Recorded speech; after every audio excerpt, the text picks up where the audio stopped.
aquella patología en la cual no se desarrolla el cuerpo calloso. Here, I'm reading about, I'm listening to a guy that's talking about the cuerpo calloso. And I'm reading about the problems with premature babies.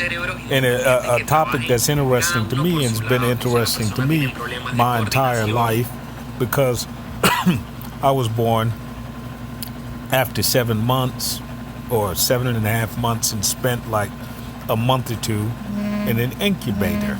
So, you know, that's going to really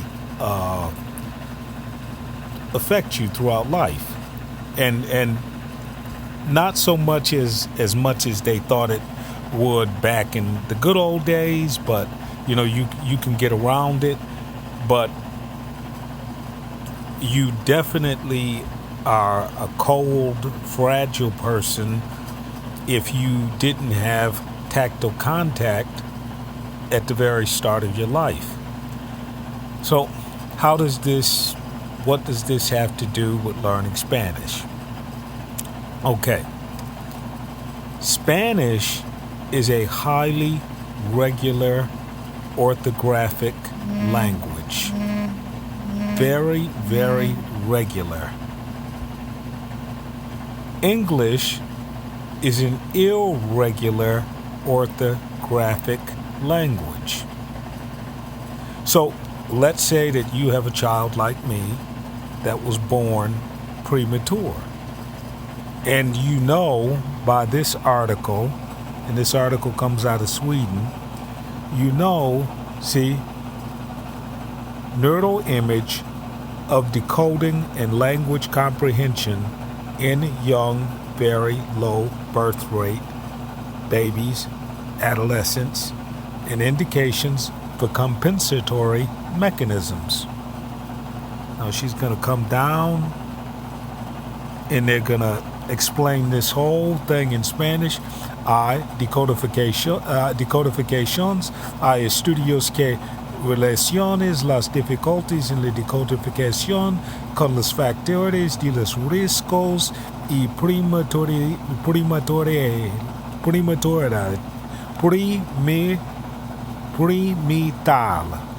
dificultades en el desarrollo del idioma durante los primeros años de la vida, etc., etc., etc.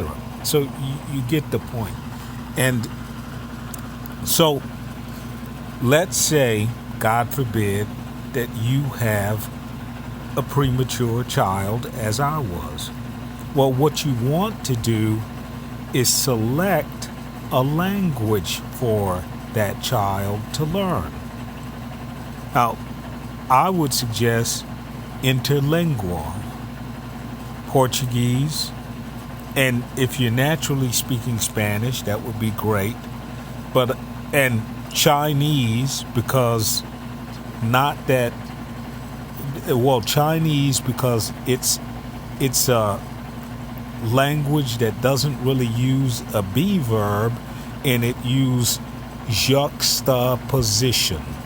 So you literally, if you have a child that's in that situation or has any type of learning disability, you can go out and shop for a language that will suit that child. Okay, it sounds crazy, I know, but that's very important. Okay, and I'll say a little bit of this in Spanish. Okay, si tú tienes un hijo y el hijo tiene problemas comprendiendo un idioma, por ser no puede comprender un idioma que está muy irregular como inglés, tú puedes sustituir un idioma que está muy irregular como español, interlingual, portugués, griego, idioma de los chinos, en los primeros 5 años, y cuando él está en la escuela o ella está en la escuela, ellos tienen una fundación en los primeros 5 años que está muy importante, y después que ellos pueden hablar cualquier idioma. So, Spanish by immersion is great if your child has any type of learning disability. So, wouldn't it be better to have your child spend the first 5 years speaking, let's say he's an English speaker. He could speak English and he could speak Spanish and learn to write first in Spanish. Then no matter what complexities he came across in English, he could always compensate by writing in Spanish. Now that's one of the things that I do. If I just cannot get a word in English, then what I do is I just switch to another language.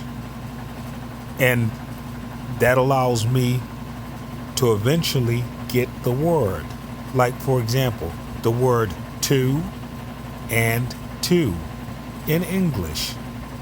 Well, it's easy to switch to German and look at the word to in German, because Alice and to in German are going to be different, whereas English to and two are going to be the same. So like too much, see? Too much and two people. Okay, they're going to be just about the same. But you go to German, which is just like English, and they're going to say a different word for the word to and divide the two words so that you don't have two words that sound exactly the same.